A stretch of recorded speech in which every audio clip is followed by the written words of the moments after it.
నవత టీవీకి స్వాగతం.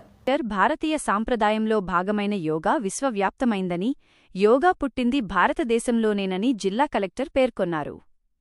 అంతర్జాతీయ యోగా దినోత్సవాన్ని పురస్కరించుకుని నిర్వహించిన ఒక కార్యక్రమంలో ఆయన ముఖ్య అతిథిగా హాజరై మాట్లాడారు. మన పూర్వీకులు అందించిన అద్భుతమైన జీవన విధానం యోగా అని, దీనిని ప్రతి ఒక్కరూ తమ దైనందిన జీవితంలో భాగం చేసుకోవాలని ఆయన పిలుపునిచ్చారు.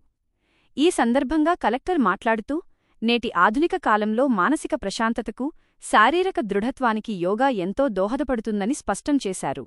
ఒత్తిడితో కూడిన జీవనశైలి నుండి ఉపశమనం పొందడానికి, రోగనిరోధక శక్తిని పెంపొందించుకోవడానికి యోగాసనాలు నిరంతరం సాధన చేయాలని ఆయన సూచించారు. వయసుతో నిమిత్తం లేకుండా ప్రతి ఒక్కరూ యోగాను అలవాటు చేసుకోవడం ద్వారా ఆరోగ్యకరమైన సమాజాన్ని స్థాపించవచ్చని కలెక్టర్ ఆశాభావం వ్యక్తం చేశారు. అందరికీ నమస్కారం. ఈరోజు 12వ అంతర్జాతీయ దినోత్సవ సందర్భంగా రాష్ట్ర వ్యాప్తంగా, ఇన్ఫాక్ట్ ప్రపంచవ్యాప్తంగా యోగా దినోత్సవం మనము సెలబ్రేట్ చేస్తున్నాము. ఈ సందర్భంగా కాకినాడ జిల్లా ప్రజలందరికీ అంతర్జాతీయ యోగా దినోత్సవ శుభాకాంక్షలు తెలియజేస్తున్నాను. మన కాకినాడ జిల్లాలో, కాకినాడ నగరంలో జిల్లా స్థాయి కార్యక్రమం ఈరోజు ఏర్పాటు చేయడం జరిగింది.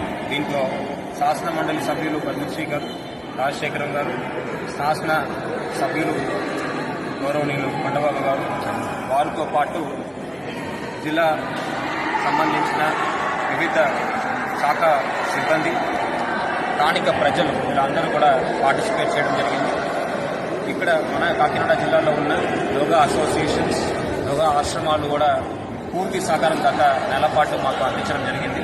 వారి ద్వారా వివిధ కార్యక్రమాలు మనం ఏర్పాటు చేశాము. మన దగ్గర ఉన్న ప్రామినెంట్ టూరిస్ట్ ప్లేసెస్లో కూడా యోగా కార్యక్రమాలు ఏర్పాటు చేయడం జరిగింది. అన్నవరం దేవస్థానంలో, సామర్లకోటలో, ఇలాంటి పలు ప్రాంతాల్లో మనము యోగా కార్యక్రమాలు నిర్వహించాము. యోగా గురించి ప్రజలకి అవగాహన తీసుకువెళ్ళాలి. ప్రతి ఒక్క పౌరుడు కూడా యోగాన్ని వాళ్ళ ఒక డే టు డే లైఫ్లో భాగస్వామ్యం చేసుకోవాలని ఏదైతే ఒక లక్ష్యంతో గౌరవ ముఖ్యమంత్రి వారు ముందడుగు పెట్టారో దానికి అనుకూలంగా జిల్లా స్థాయిలో ప్రజాప్రతినిధులు, సిబ్బంది అందరూ కూడా కృషి చేస్తున్నాము. ఇది ఈ ఒక నెల యోగాంధ్ర కార్యక్రమంలోనే పరిమితం కాకుండా ప్రతిరోజు కూడా మనము ప్రాక్టీస్ చేయాలని ఈ సందర్భంగా ప్రజలందరినీ కోరుతున్నాను. దీని ద్వారా మీరు శారీరంగా.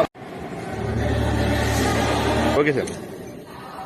అందరికీ నమస్కారం. ఈరోజు కాకినాడ డిస్ట్రిక్ట్ స్పోర్ట్స్ అథారిటీలో మనం 12వ అంతర్రాష్ట్రీయ యోగా దినోత్సవం జరుపుకోవడం అయింది. ఈరోజు బేసిక్గా యోగా చెప్పాలంటే yoga is the journey of the self, through the self and to the self. అంటే యోగా పుట్టింది మన కోసం మన భారతదేశంలో వేల సంవత్సరాల ముందు.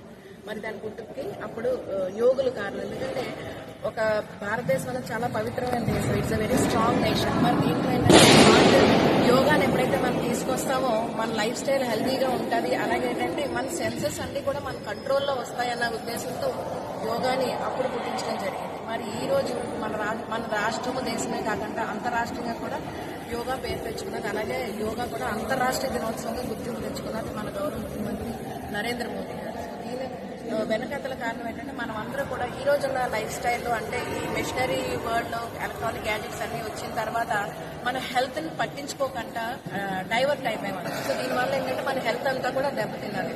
సో యాక్టివ్గా ఉండాలి అంటే హెల్తీ లైఫ్ స్టైల్ కావాలి. సో ప్రీవియస్గా నేను an apple day keeps a doctor away అని అనడం కాదు, few minutes of yoga keeps a doctor away అని చెప్పొచ్చు. ఎప్పుడైతే మనము మన కోసం కొంత సమయాన్ని కేటాయిస్తామో డెఫినెట్లీ మన లైఫ్ స్టైల్స్ పెరిగి మనకి ఒక సంతోషకరమైన లైఫ్, ఒక స్ట్రెస్ లేని లైఫ్, ఒక